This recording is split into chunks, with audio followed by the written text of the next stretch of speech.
Greetings humans! So you want to learn how to gope? That brings truckloads of flowery feelings into my heart. Let me help you. What you see before you is me and my teammate goping on the yellow team in the air altar. The strategy you see we're using is called Coord, and it lets us score very many orbs very efficiently. Let's start from the beginning by getting familiar with the altar. In the altars, there are 4 of what are called center positions. West center, north center, east center, and the tile that I'm standing on is the south center. You and your teammates each want to pick one of these center positions and call it your home. If you're a team of 2, you want to stand on center positions opposite of each other. And while doing in the air altar, it's recommended to stand on the east and west center positions that I've outlined here. The chief reason that you and your teammates want to stand on the opposite sides of each other is because you cannot score an orb that is behind you. So you want your teammate to be in a better position to score those orbs that you cannot score. Let's look at what happens when you try to attract orbs that are behind you. As you can see, the orbs won't be able to touch the altar because you stand between the orb and its destination. So when you're in a team, you want to let your teammates score the orbs that are behind you instead of wasting time to move around the altar to score them for yourself. It helps to know that the altars are made up of tiles in a grid and that orbs can only spawn in some of these tiles. Here's a diagram of the air altar where you can see the pillars and the portal marked in black and the cornerlets marked in grey.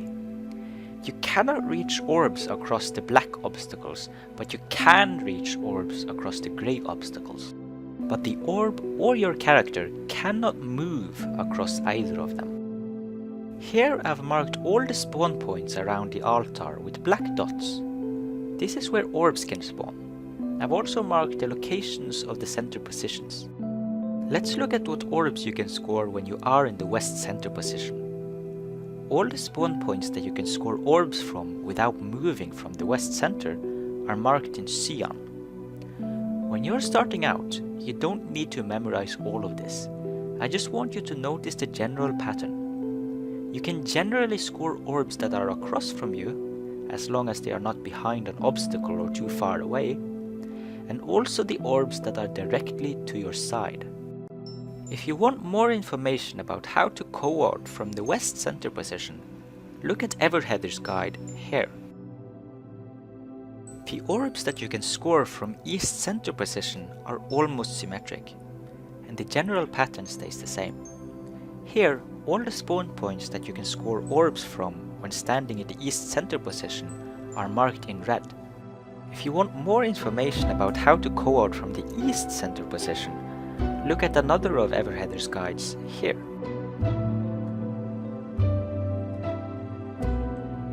When you and your teammate stand on each of these 2 center positions, you can together score almost all orbs without moving, as shown in this diagram. The purple dots are orbs that either player can score from their position.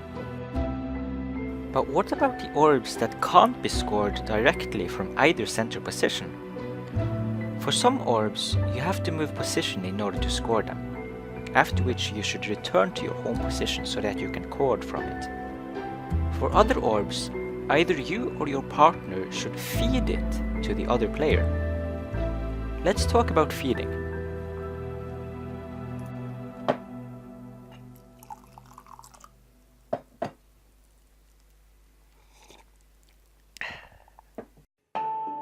In this example, there are 3 orbs behind me that my Coord partner cannot score from his position. Instead of making my partner waste lots of time getting into positions from which he can score them, it is faster if I just feed them to him with minimal movement like this.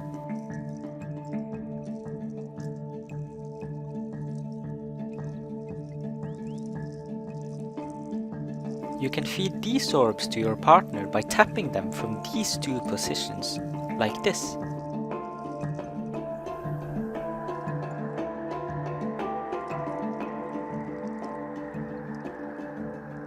When orbs are farther behind the pillar, you can feed them to your partner from this tile.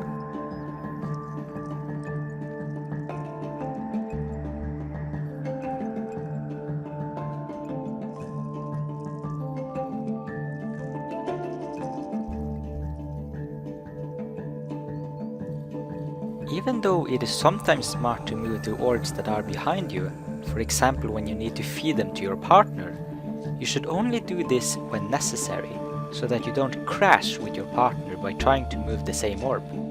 Here's an example of what happens when you and your partner try to move the same orb and you happen to click it first. You prevent your teammate from scoring it by clicking it first, and thus your team ends up scoring less. To gain influence over an orb that your teammate has moved, simply re-click it after your teammate has stopped moving it.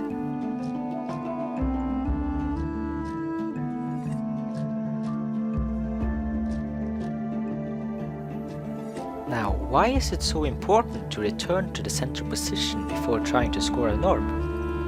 Let me tell you a thing or two about the magic powers of the central positions.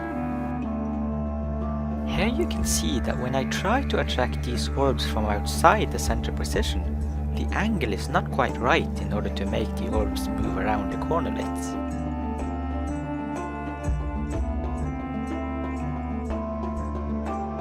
But if I return to the center position, I can score both without problem. This is another example of why it's important to stay in the center and not in the tiles near the center. I can only reach both orbs at once if I stand in the center position. So far, we've almost only talked about how to work as a team in the small altars.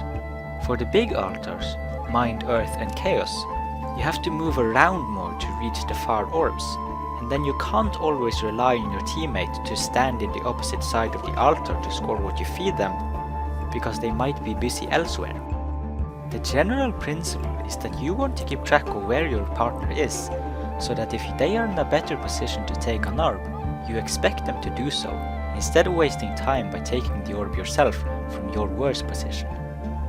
Here's an example. In this situation, I am pulling an orb closer in order to feed it to my partner, who is in a better position than me to score it. If I were to try to score it myself, I would have to waste time moving around the altar to be in a position from which I could score it. But my partner is already there, so I just leave it to him and save time. Likewise, he is feeding me an orb that I am in a better position to score.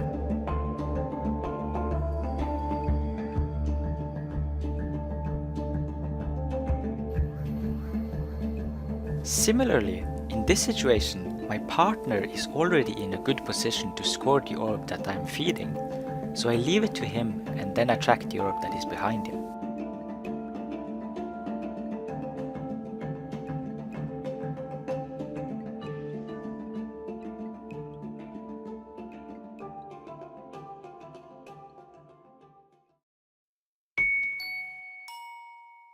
So that's it for the introduction to coording. There's a lot more to learn in order to become own at coording, but this should give you a head start. Just remember that GOP is the most fun optimal game in possible game design space, and if you fail to have fun while GOPing, there's something seriously wrong about you. The current public world records for duoing in the altars are shown on the screen. For air, the current highest score is 66. And the highest number of orbs scored by 2 humans in a single free-to-play round is 271. Try to see how high you can score, the challenge is very fun. I hope to see you in the altars, and if you want to find other humans to play with, there are many passionate GOPers in the GOP Teaching and Help Friends chat, Deaf Erebus. The chat also provides philosophy counseling free of charge, so just stop by to discuss the meaning of life, existential risks, and applied ethics if you want as well. Have a maximally flowery day. Happy GOPing!